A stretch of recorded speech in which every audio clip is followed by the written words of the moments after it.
I knew when I was recording this episode that I was forgetting somebody I saw at AWP. And it just occurred to me that it was Phil Metris. I saw Phil. I happened to run into him on the street and had a lovely conversation walking back to the hotel. But I tried to see him earlier. He was giving one of a couple of panels he gave. And the room was so crowded. I saw people elbow each other out, getting into the room. All of the seats were taken. All of the room around the seats was taken. By the time I got to the door, they had a hard time opening it because there were so many people pressed inside, and there was literally no standing room left. So I had to miss it. I sent him a text apologizing. The subject of this panel was patience.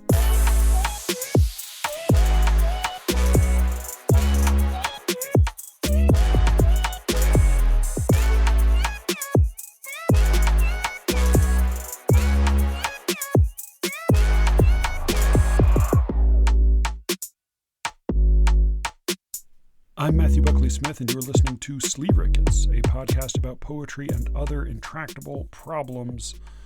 Well, we are back from AWP. It was a lot of different things. It was something. It was no credit to AWP itself. The location was dismal. It was like a lifeless stretch of Pratt Street in the Inner Harbor between a Shake Shack and an IHOP. I mean, there's nothing there. It's none of the things that make Baltimore charming. Charm City, as they would tell you. None of that was actually there. It was a totally flavorless location. They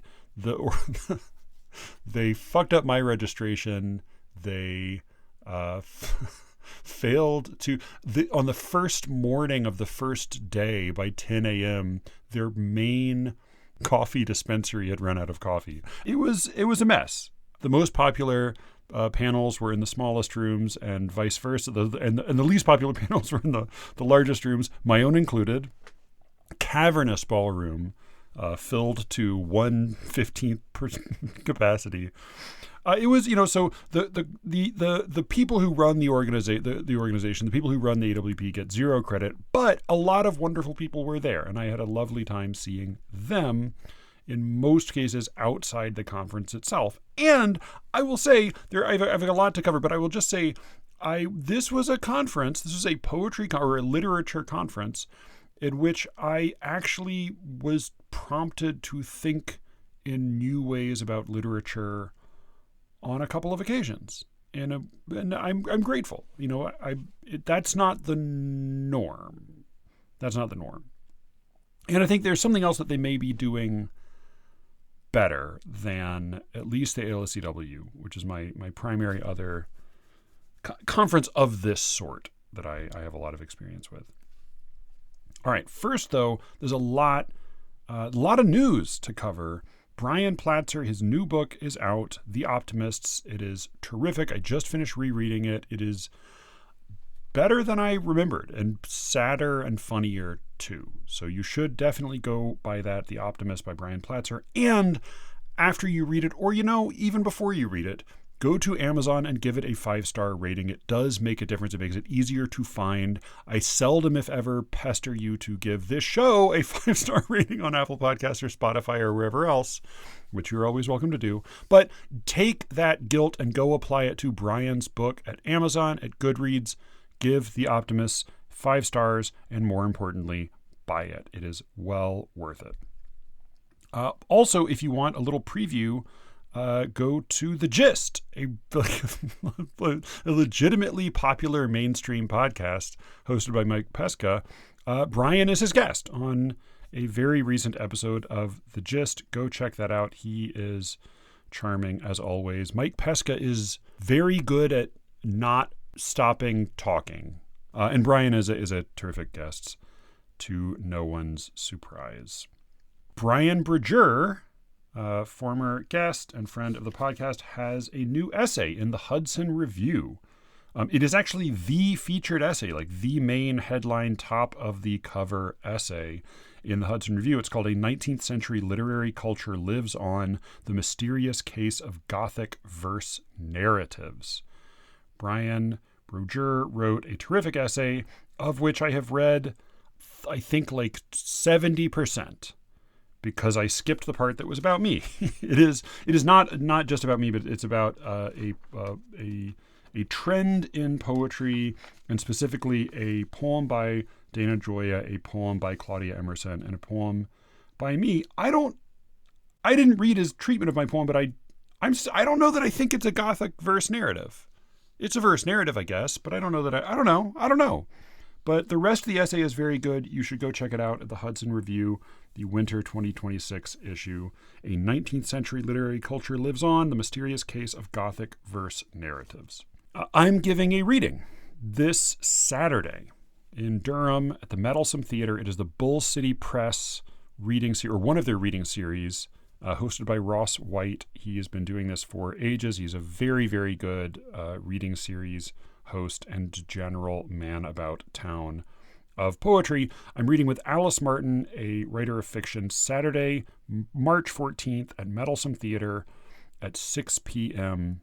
I'm not sure what I'm going to read. I mean, I'll just read some new poems. Probably. I'll just probably read some poems from the chat book, and maybe a poem or two by some other people. I rediscovered recently a book by a poet. It's, I think, a good book, and he is. I think I'm going to do an episode about it. Good poems, terrible politics. Maybe again, to no one's surprise. But yeah, I'll read a couple poems by some other people, and then some poems by me from the chat book. Speaking of which, the chat book is out. This is the Soft Black Stars. It won Rattle chat book prize. It is out. You can go order it from Rattle if you didn't get a copy with your Rattle subscription. I had copies sent to a handful of people. They then sent me like 450 copies of this thing. So here's my thought. I would be happy to send you a copy. However, postage is not free. So I need to figure out what it actually will cost, all told, to ship copies out. But if you would like a copy, write to me at SLEERICKETS@gmail.com, and I may get a little bit of money from you. I think it would be less than they are charging it. I shouldn't undersell Rattle. I'm not underselling Rattle. Let's say if you ask for a copy, you have some interest in maybe posting some, I don't know. It's theoretically, if you were considering writing a review of it, then you can get a complimentary copy. That's the theory. I'm not undercutting Rattle. I just have 450 copies of this thing and I don't need them. Rattle's selling it for $9. I need to figure out what postage is. It's enough that I couldn't do all this on my own dime if I were going to send out a lot of copies of this. But I have a lot of copies. If you have any thoughts, or if you are in the central North Carolina region, let me know. I would be happy to let you have a copy, or 50. Either way, go check out either the link at the Rattle website, or go to SLEERICKETS@gmail.com and send me a note. I've gotten some really lovely notes from a number of people, some friends, some strangers. Sunil, Brendan, Stephen, Claudia, Helena, David. I'm maybe forgetting some people, but some really, really lovely notes from people who read the book. And I'm grateful to all of you, and I'd love to share it with you. I think it's pretty good. I think it's like what is it, like 17 poems in all, maybe 18. I think it's pretty good. Jason sent a nice note. I think it's pretty good. I'd love to share it with you one way or the other. So check out the Rattle link or send me an email, and we'll figure something out. Again, I need to. It's going to take me a second to work out exactly what will be entailed in mailing out a whole shit ton of copies, but I have a lot of copies to mail out. All right. I saw a bunch of people at AWP. I saw a bunch of, Sleeve Rickets adjacent people, non-Sleeve Rickets adjacent people, friends of the show. I don't think I saw any enemies of the show. A lot of lovely people. And I saw 4 panels, one of which I was on, and I have thoughts about most all of those. Let's see. A quick rundown of some people I saw. Alexis, Angela, Austin, Greg, Michael, Mike, Moira, Nita, Rosanna, Sam, I think. Someone came up to me who looked like Sam, and I spoke to him for about 1.5 seconds, and he said, "Good ox, sir." I don't know. Good ox. It sounded like good ox, sir. He was very nice. I shook his hand. It looked like Sam, I think, but I saw him only very briefly, and then he was gone, and I will never know. But if so, it was lovely to see you, Sam. Sophia of Unsent Letterbox actually had a lovely lunch and long conversation with her. Maybe a thought on that in a moment. Steve, Sunil, and adorable little Margaret, who was feeling very ill. I waved in passing to David and Elizabeth Clark, Stefan Reichert, and Claire Banks, whom I congratulated on her new book. And then I met a couple of nice young people I will have a thought about in a moment. What else before I forget? Steve Tier, former guest, friend of the show, father of little Margaret, husband of Angela, old classmate of mine. Steve Tier, the cartoonist, artist, illustrator, has a book coming out. It's a children's book. It's written by Stephen Barr, and Steve illustrated it. And the parts of it I've seen are wonderful, really like funny and charming and like one of the good children's books. It's called 16 Games of Hide and Seek, and you can pre-order it now. So I'll put a link in the show notes. So that's 16 Games of Hide and Seek by Stephen Barr, illustrated by Steve Tier. So go pre-order that as well.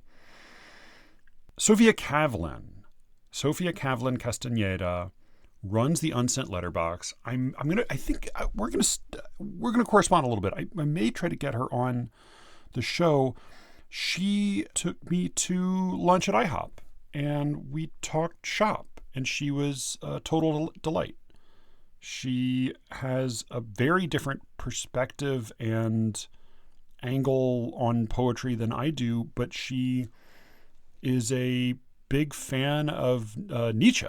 So we may talk about the gay science and Plato. Her dad was a philosopher, so she grew up in La Paz, basically just reading all his old English philosophy books of philosophy translated into English. She was born in Canada, grew up in Bolivia, and speaks a few languages.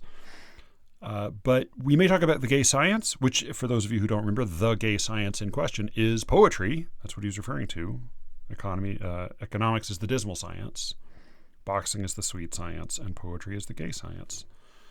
But Sophia proposed a definition of poetry that I don't know that I accept it, but I found it provocative and like worth having a thought about. I mean, this is what I'm always grateful for, is when somebody can give me a new way of thinking about something I care about. So her proposal, because she said that some of the favorite poetry of hers that she had read was in books that were designated prose. And I suspect that she and I have different taste in poetry in general, but she described poetry, her understanding of poetry, in a way that is similar to how Heidegger described truth. So at least in some circumstances, Heidegger talked about truth as aletheia, which is a Greek word meaning something like unconcealment. And his idea was that truth was a phenomenon, that it was experienced by living subjects. Like a human being experiences truth. Not that truth is a static identity or condition out in the universe, but the truth is an experience. And basically, when we experience truth, what we're experiencing is a coming into understanding. Basically, a moment of revelation. The experience of revelation is sort of the version of truth that Heidegger was most interested in. Sophia, similarly, her definition of poetry is an experience. And it made me think about, it's not the way I typically think of poetry, but it is not so disaligned with the way I think about poetry, because I am often very frustrated with poets who seem not to consider the poem, the reader's experience, but only to consider either their own intention or their sense of what the poem is objectively. And the analogy that came to mind, with apologies to everybody again for where my mind tends to go, was the conversation I had with Alice about faked orgasms. That basically, if we had generally defined poetry as sex, Sophia was defining poetry as an orgasm, meaning like it might happen during sex, during one or another activity that you designate as sex, but like it is, whether or not it happens is an internal experience. And that's the more significant phenomenon. Whatever provokes that is one thing, but in fact, it is more interesting to her to identify poetry according to that which occasions the experience, or rather the experience itself, and then after the fact, identifying what it was that occasioned it, as maybe a fire starter, a provoker of poetry, a provoker of the experience of poetry. So again, I don't know that is a definition I accept, or I think there's certainly some problems with it, but I was very glad to be given that as another framework for thinking about poetry. And as I said, I'm hoping to get her on the podcast. It was a pleasure speaking with her, and thank you, Sophia, for the hash browns. All right, what else? I saw Rosanna O. Let's talk to Rosanna O. It's such a pleasure to run into her. She'd sent a note to me a little bit ago, and then I ran into her in the conference hall, and then again by the elevators, and then I went to her panel. It was a panel on revision. I found a lot of the people on the panel kind of frustrating, but Rosanna is just so candid. So, I mean, she's very, very smart, but she is, I think I want to say she's guileless. Like, she just tells you exactly what is on her mind. And she talked a fair amount about the experience of being in an MFA program, and some of her, she had some frustration at maybe not reading as many Asian American writers as she might have liked to, but most of her frustration was not with the assigned reading. It was with the way in which her subject matter was. She was basically writing about growing up working class. She was writing about, her parents working in a grocery store, dealing with unromantic, unpicturesque concerns, dealing with money, with business as something that was front of mind. And that was something she sort of only well after leaving graduate school came to sort of feel comfortable and confident writing about. But yeah, she's just fun to talk to because she will tell you, as I said, whatever is on her mind at that moment. And she's very smart and well informed. So I enjoyed her contribution to that panel. I was frustrated with a lot of the other contributions, and I was sitting next to a man who, it was a very hot room, and the man next to me had a very powerful odor. But Rosanna was herself a delight. Maybe I'll see if she, it could be fun to talk to her as well. I may, yeah, we'll see. I don't know if she would want to, but I enjoyed listening to her. There are people, JP Gritton, I lived with him in just after grad school, and like there are people who are so fun to listen to rant. JP was definitely one. Rosanna is another. Yeah, maybe I'll try to entice her onto the show. I went to some off-site readings, one of which was at a little bar. My wife was the first reader, and then there were 11 other readers who followed. What? Like, in the ideal version of this reading, each reader would read for 5 minutes. In the ideal version of this reading, it was a 2-hour reading, not counting the intermission. But of course, only a handful of the readers, my wife included, did read for only 5 minutes. The rest of them read for 6, 7, 10, 15 minutes. I mean, it was an endless fucking reading. But the best part of it, apart from Joanna's reading, was talking to a couple of attractive young MFA students who recently graduated from Cornell. They were very hip. They were very attractive. They were very young. They were with it. They were doing cool, hip poetry. They were not at all like the rest of us crusty old fuddy-duddies. They were they were cool. They were in the know. They were up and coming. The girl, Hannah, had just won, the woman, Hannah had just won a poetry prize. The young man, Derek, her boyfriend, was looking at PhD programs. They were a total pleasure to speak to, but there was a special pleasure that I took in speaking to young Derek because Derek was Australian. I couldn't tell during the first part of our conversation because they were playing very loud music, but then they stopped playing the loud music and I heard his accent. And I asked if he still spent any time there, because he'd just gone to Cornell. He said, "Oh no, I go back every couple months." And he said he had been back just last month. So he goes back a lot. And he had trouble hearing me, so I pulled up the Poetry Says podcast. I showed it to him. He saw Poetry Says and then her name underneath. And he laughed at me. And he laughed at me because I had just asked him if he knew Alice Allen. And I realized, based on his response, that this was like asking him if he knew Chris Hemsworth. He said, "Well, obviously everybody I know back home talks about her all the time." And I even joined a reading group where the rumor is she used to be a member. And she's sort of like a distant mentor figure to a lot of people. But he reassured me that it was a silly question to ask because how would he know Alice Allen? As he said, "Nah," and these were his precise words. He said, "She's quite a well-known figure. She was too famous. She was too famous for him to know. It was implausible that he would know, as a mere Australian poet, that he would personally know Alice Allen." And when I told him that I host a podcast with her, he didn't believe me. He said, "Yeah, but have you ever met her in person?" He thought we'd exchanged emails once, and I was pretending based on that exchange that I actually had a relationship with her. This was thoroughly gratifying, and it confirms my long-held suspicion that Alice is indeed famous in Australia.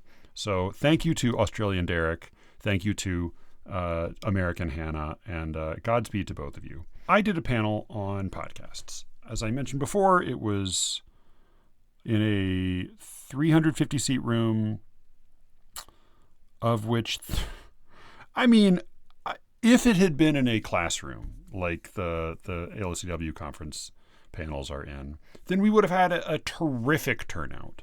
But in a 350-seat ballroom, it was a pitiful, scattered, very disappointing and lackluster turnout. It also confirmed to me that, because they played little clips of each of our podcasts, and it confirmed that there is no worse way to listen to a podcast than in a brightly lit, mostly empty room at full volume, played overhead to a bunch of uninterested strangers. We did our best. It was moderated by Dan Coyce. I was on it. Lauren Weathers was on it. Jordan Kistner was on it. Michelle Moses was on it. Dan has done a slew of podcasts. His current project is the Martin Chronicles. I have listened to the Martin Chronicles for pleasure, and it is very fun. It's Dan and Parl Siegel, whom I have a huge crush on, and Jason Zinnemann, talking about Martin Amis novels. Each episode is devoted to a Martin Amis novel. I have read 0 Martin Amis novels. I'm not even sure I want to read them now, but it is really fun to hear the three of them talk about these novels. So I do recommend the Martin Chronicles. Lauren hosts, along with a co-host, Emily. She hosts a podcast called Reclaiming Jane, which is about, I think their tagline is for Jane Austen, a podcast for Jane Austen fans on the margins. So I think specifically in an early episode, they talk about wanting to make room for readers who are interested in Jane Austen, but are also interested in questions of race and sexuality that maybe have been ignored in previous conversations about Austen. I will say that listening to her podcast made me want to read Jane Austen novels because I have not read those either. And I was convinced that I should be reading Jane Austen novels because they sound very good. I really got along with Lauren, too. She was fun to talk to on the panel. Jordan Kistner who hosts Thresholds, which is a very fancy podcast run by LitHub, and Michelle Moses, who produces Merve Emre's podcast, The Critic and Her Publics is the name of the podcast, and that's a New York Review of Books podcast. So part of the reason I liked Lauren was just that she was the other outsider. The rest were like legitimate big time people. Like there was a question that was basically like, since there are restrictions on what we can say in our big fancy main jobs, is it fun to have the liberty to say whatever you want in a podcast? And I think like, it was just a different kind of question for Lauren and me than it was for everybody else. But I had fun. I enjoyed meeting everybody. Everyone was very, very nice. And I did my best to give good, engaging answers. It was tough. And I think like sitting there, I kept thinking to myself, like, what is the ideal version of this? Because I think everybody was trying hard, like doing a good job. Like Dan had us prepare ahead of time. He had questions. He shared some of the questions. He asked us to do little spiels. I was a little bit dismayed when I showed up and I was the only one other than Dan who'd brought any notes. And then the other people laughed at me for bringing notes, which was fine. They were right to laugh. But it wasn't clear to me, like what, even to looking at the people out in the audience, I thought, raise your hand if you have a clear idea of what this panel should be, was sort of my thought. Again, I had fun. I enjoyed it, but it was not, I don't know what it wanted to be. I'm not sure if it was what it wanted to be, but I did have fun talking with Dan, talking with Lauren, and Jordan and Michelle were just incredibly impressive, just very impressive. And I felt very much like what I am. I have to give Jordan a little bit of grief because a guy came up at the end who, there are, as has been well established, fools come in all sizes, ages, colors, and packages. But an elderly fool approached, and he said he had two books that he set in front of us. And again, there are very good books that have been self-published. These looked like not very good books that have been self-published. And he said that he had written about some stories about some things that happened on his farm, and he was interested in having a podcast tell his stories. And Jordan talked to him for a moment, and then he approached me and he said, "Oh, she thought I should come talk to you." And I thought, fuck you, Jordan. So I talked to him and I tried to give him the straight story, which was, I don't think any of the podcasts here would be interested in this material, but if you are interested in doing something with a podcast, you should go online or on a podcatcher app and look up podcasts that have to do with the subjects you're interested in. And when I said that to him, he said, "Oh, no, I don't really have time to listen to podcasts." To which I responded, "Oh, so you would just like them to listen to you?" And he said, "No, I would like them to make money off of my story." And then we had to have a whole other conversation. But it was fine. I know why he was there. I know the version of the panel that would have been his ideal. And that version would have been, are there any old guys here who have stories about their farms that they would like for us to sell for lots of money through our podcast business? And sadly, that version of the panel did not come about. But I was just unclear on like what would have been the ideal from anybody else's perspective. I am hoping to get Alexis on soon. We've set something up with Joanna, and maybe she can chime in because she was there and she had lots of characteristically tart thoughts afterward. Thank you again to Dan. It was very, very generous of him to include me, and I did have fun. I just had guilty fun because I wasn't sure who else was having fun. Alexis's panel was the most provocative one I saw there. I was impressed. I was impressed to varying degrees and in varying ways, but I was impressed. So this was moderated by Michael Tooney. He pronounces his last name Tooney. I have heard it pronounced Thune. And when I look at it, I want to pronounce it Toyna. But I'm guessing that Toyna sounds too weird in English, and tuna sounds like tuna. So he went with Tooney. That's my assumption. Anyway, he's a lovely man. I'd spoken to him before at the LCW, and he did a good job moderating this panel. It was all about the turn, what's called the volta in a sonnet, but the turn in lyric poetry. And I sort of did get the concept of this panel. It was like he had a topic. It was a pretty broad topic, but it was sort of a crafty topic. And then there were 4 speakers, Alexis Sears, Matthew Oltzman, Kim Noriega, and Kim Adenizio. And each of them presented a little paper, a little like 5 to 10 minute spiel. They were all written, but they were written to be spoken and presented to the audience. And I was able to follow all of them. Like usually when people stand up and read a paper, I immediately lose track, and then I just despair, and I'm able to bring away barely anything. This is my experience at most LACW conferences. But I give credit to all of the speakers. They did a good job making it easy to follow. And I don't think it was just because they were speaking about silly, insignificant things. Each of them was speaking about the turn in a lyric poem. What was strange, and this was something I compared notes with Tooney afterward, and he, I think, had a similar impression, which was that there were 4 speakers presenting on turns, and each of them talked about what turns are and talked about sort of ways to think about what a turn in a poem is. But I would go further and say that each of them was actually speaking about a different phenomenon. That all 4 of these phenomena might be categorized as examples or kinds of turn, but each one was really a different thing. And I think Alexis was the only one to correctly identify what her version was. The first speaker was Matthew Oltzman. He was a very entertaining speaker. He was very good at getting up there and holding the crowd's attention, and he was self-deprecating. He was charming. I think the version of a turn that he presented was sort of the cheapest and laziest version. But it is still a version worth noting.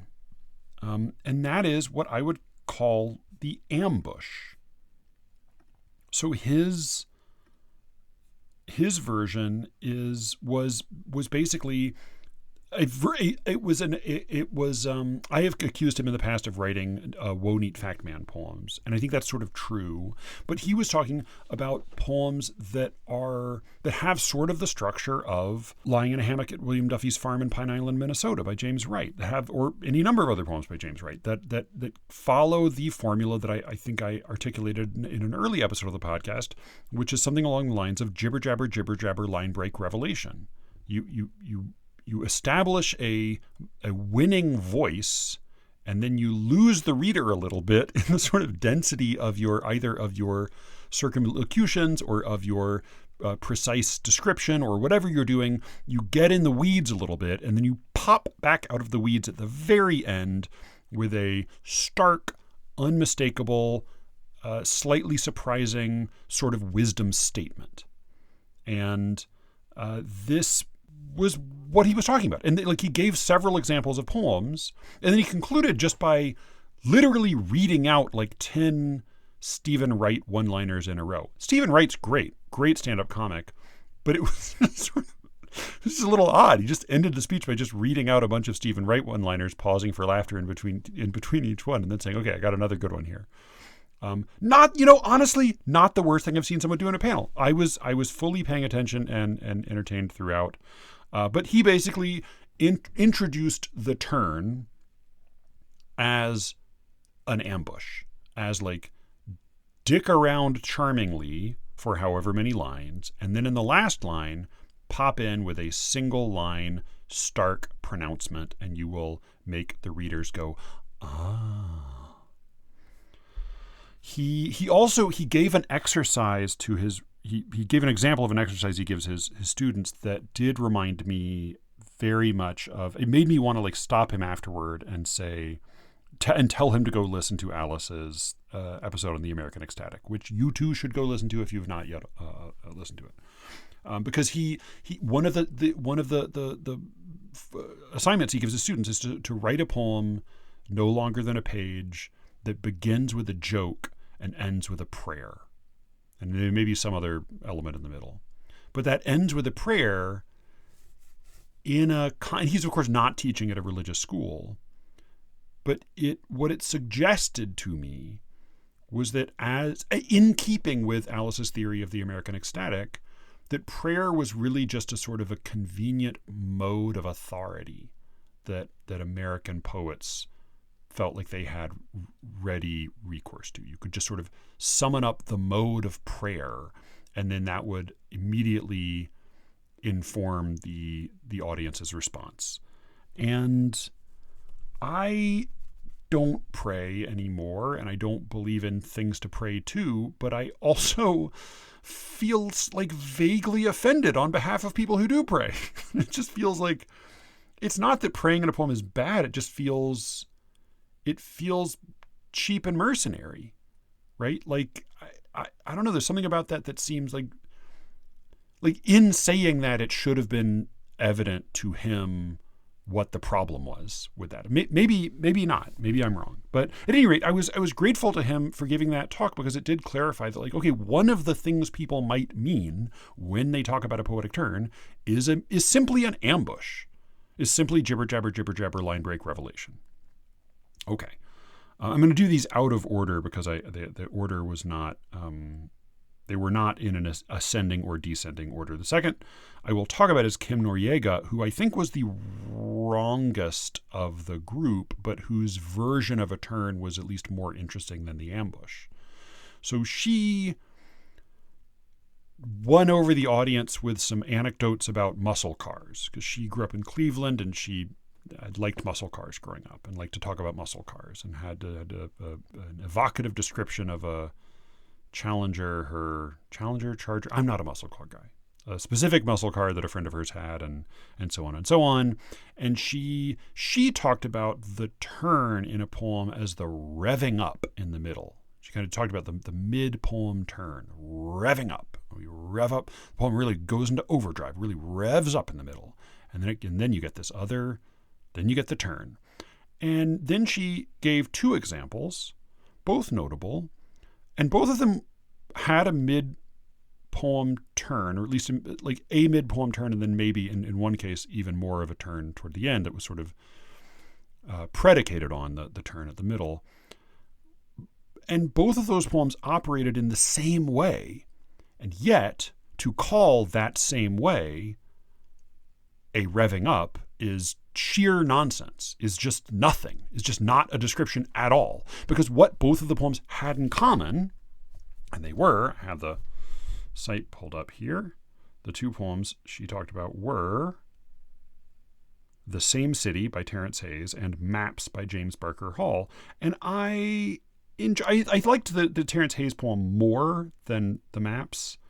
But the thing is that both poems did operate the same way, which was not by by revving up or getting more intense at the midpoint, but by withholding a piece of crucial information for the first half of the poem and then revealing it in the second half.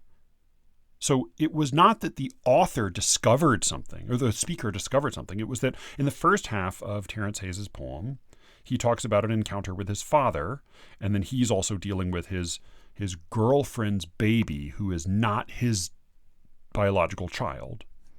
And then in the second half of the poem, he talks more about his girlfriend's baby, who is not his biological child, and how he met her when she was still pregnant, and he loved the baby and wished that it could be his child. And then he reveals that the father that he was referring to in the first half of the poem was not his biological father, but was his the man who married his mother or who partnered with his mother and who raised him, and that he thinks of as his father and is his father in a very real sense. And it's a little cheap, but I think like fair enough. And it kind of startles us into thinking that, the speaker who sort of wishes to be a father to this child who is not biologically his, this wish is not only legitimate as a wish, but also is maybe points to a real possibility. Just as we've seen, we sort of were snookered into already accepting the father at the beginning as being legitimate, in a way that he hopes to be ultimately to this woman's child. So this poem is called The Same City. It's a little too long to read here. And then the Maps poem was, I think, just sort of a less affecting poem, but not a bad poem. It was a poem in which it's narrated in the third person, and then halfway through the poem he reveals that the third person speaking is actually the first person. So I will stop calling myself he, something like that. So it was just notable to me that like both poems did have a turn and did use the same mechanism to achieve that turn. But that mechanism was in no way revving up. It was just letting on to something that the speaker had previously withheld from the reader. I think you could call this misdirection. I mean, I think of it as misdirection. You could call it revelation, but revelation maybe suggests that maybe the speaker is also experiencing a revelation, which these speakers were not. I call it misdirection because I would say that the turn that actually occurs is not so much something that happens in the back half of the poem. It's something that was prevented from happening in the first half of the poem. So Oltzmann talked about ambush. Kim Noriega unwittingly talked about misdirection. Kim Addonizio talked about, and Kim Addonizio was less wrong than Kim Noriega. She also provided a few examples of poems that all had basically the same mechanism of turn, and I don't think she said anything false or nonsensical about it, but she didn't identify very clearly what it was that these poems had in common. And what they had in common was that in the first half of the poem, they present you with some piece of information or some image, something, some element. And then in the second half of the poem, they present that same element again, but in a new context. And this is not a context that has been withheld from the reader. This is just another possibility. So that we see, basically, we experience again the same element along with the speaker. I thought of this as a reframing, as sort of a subtype of turn. And the most poignant example she presented was a sonnet from Seamus Heaney's wonderful sequence Clearances. It's number 3, which is the one I best remembered from reading it 15 years ago. I'll just read it very quickly. This is a sonnet about his mother, how he would peel potatoes with his mother while the rest of the family went to Mass every Sunday. And he describes what it's like doing that. And then at the end, he describes being at her deathbed with her and the priest praying over her and then thinking again of the potatoes. So we see the element presented in the first and the octave, and then that same element, peeling the potatoes with his mother, is presented in the sestet, and yet because of the reframing, because of the new context in which we encounter it again, it feels different. So here's Sonnet 3 from Clearances by Seamus Heaney. When all the others were away at Mass, I was all hers as we peeled potatoes. They broke the silence, let fall one by one, like solder weeping off the soldering iron. Cold comforts set between us, things to share, gleaming in a bucket of clean water, and again let fall, little pleasant splashes from each other's work would bring us to our senses. So while the parish priest at her bedside went hammer and tongs at the prayers for the dying, and some were responding and some were crying, I remembered her head bent towards my head, her breath in mine, our fluent dipping knives, never closer the whole rest of our lives. I was very glad to be sent back to that poem. So I appreciated Kim Addonizio's presentation, mostly just because she pointed us back to some good poems. That one especially. Also some poems by William Matthews.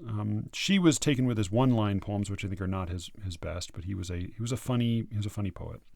And then I think Alexis's little spiel, which came second, but I'm gonna summarize it last, was the one that knew itself best. So she spoke mostly about two poems. I don't know that both of these are quite as robust examples of the precise subtype of turn that she's describing, but they are, I think, but she knew at least what she was describing. She talked about the turn as an admission or a concession.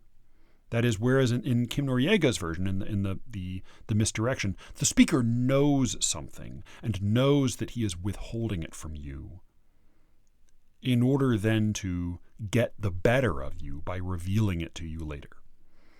In Alexis's version, in her sort of concession version of the turn, the speaker doesn't want to acknowledge something, is refusing to acknowledge it even to herself until late in the poem. The two examples she gave were Shakespeare's 130, My Mistress Eyes Are Nothing Like the Sun. That is one where he does admit something, that it's not as clear to me that that's one he's keeping from himself, where after 12 lines of mocking his lover, he says, and yet, by heaven, I think my love is fair as any she belied by false compare. I don't know. Yeah, I mean, he is saying something out that he was not saying before, but it doesn't feel, it feels like the thing that she really put her finger on and that she got at in her exercises and in the way she talked about how turns work was maybe better exemplified by One Art, which was her other big example. This is a poem in which the speaker knows something but doesn't want to acknowledge it, is not tricking the reader by not acknowledging it, but is holding it in, and then finally toward the end of the poem can't hold it in any longer. And she used the term she used. It's not my favorite term, but I think it's not a terrible account of what is happening. She calls this moment the protection drop, the moment when the speaker has to stop protecting herself from something and let on that the terrible truth is just that. Yeah, but it made me, I was glad to go to this panel, and I thought they got something right, because in all four cases, I was fully able to follow them start to finish, and it did seem like they were trying to present me with some food for thought at a craft level about poetry. And even though I disagreed with some of them, and I thought some of them didn't do a great job of acknowledging what they were even talking about, I was given food for thought, and I came away with sort of four clarified sub-varieties of lyric turn. I'll just finish by noting that I went to a reading in the enormous book fair. So the book fair is just like an airplane hangar, but with a low ceiling. It's just an enormous room filled with little booths and magazines and presses, all hawking their wares. I recognized a lot of the names of the presses and very few of the people there. But I went to, in the corner of the book fair room was a little stage with some chairs, and that is where the reading was scheduled that was hosted by Joe Osterhaus and Robert Schroyer and Moira Egan and Sunil Iyengar were there participating. This was a tribute to Joe Harrison. So Joe Harrison was a Baltimore poet who died not long ago. He was one of the main guys. I think he was one of the two guys under Philip Hoy who ran Waywiser Press for years and years and years, ran the Hecht Prize. He hosted the Hecht Prize launch party every year. I was going to say to Alice, we don't do launch parties here, but some places do. The Hecht Prize did. And I went to a number of those launch parties at his house. I went to, I think, the very first ever Hecht Prize launch party at his house. For Maury Creech, I think, was the first winner. Ryan and I were the reason they changed the rules of the Hecht Prize launch party and stopped serving beer and disallowed the winning poet to go out on the porch, because we kept Maury out on the porch all night drinking and smoking cigarettes. But Joe was a delightful guy. He was a very sweet, generous guy, wonderful host, very learned, very, very technically brilliant. And he also was a famous deliverer of his own poems, partly because he never read them. He had all of his poems memorized, and he would stand with his hands behind his back, bent over at the waist, staring you straight in the eyeballs while he delivered his poems aloud to you. I found this thoroughly unnerving, but Joe was an impressive guy. And as I said, he did a lot of good for poetry. He did a lot of good for poetry in Baltimore. He did a lot of good for poetry in the States and all over. And he was a very competent poet himself. He wrote really ingenious, clever, intricately referential poems. He was a great admirer of Anthony Hecht. Anthony Hecht blurbed his first book. They named the Hecht Prize after him. And Hecht was himself a highly referential poet. Harrison as well. And there was something poignant but also just deeply demoralizing about listening to a tribute to Joe Harrison, most of which was just reading poems of his aloud. All of the readers, all four of the readers, Sunil, Moira, Joe, and Robert, most of their talks were just reading aloud his poems. And then at the end, they went back through and read some more before, until they ran out of time. So it was really just, it was a tribute to a poet more than anything. And all of this was happening in just the deafening fucking airport hangar of the book fair. And I was pretty able to listen. I'd heard a lot of these poems before. I'd read plenty of them, and there was a microphone, and I was very, very focused on listening. But boy, it was hard as shit. And I just thought, fuck, man. This is it. This is fucking it. And one poem in particular is one I had not heard before. So Joe was a formal poet. He was a very rigorous and ingenious formal poet, but he also was a contrarian and an experimenter, and he liked weirdness, and he was very interested in keeping Waywiser, and in particular the Hecht Prize, from becoming a venue for boring, predictable formal poetry. And he liked poetry that sort of challenged his sense of what poetry could be. And he even wrote some of that. He wrote sometimes tongue-in-cheek, sometimes less tongue-in-cheek, under heteronyms. He had published a book that was an anthology of poems by 5 poets, all of which were him, who wrote in radically different styles. Some of them kind of conceptual, some of them sort of talky free verse, all sorts of different styles. Some, of course, his own, very erudite and intricately structured formal verse. But there was a poem from one of his heteronyms that Robert Schroyer read that felt like it suited the occasion better than maybe any other. And this is a poem I had not heard before, but it's called Poetry.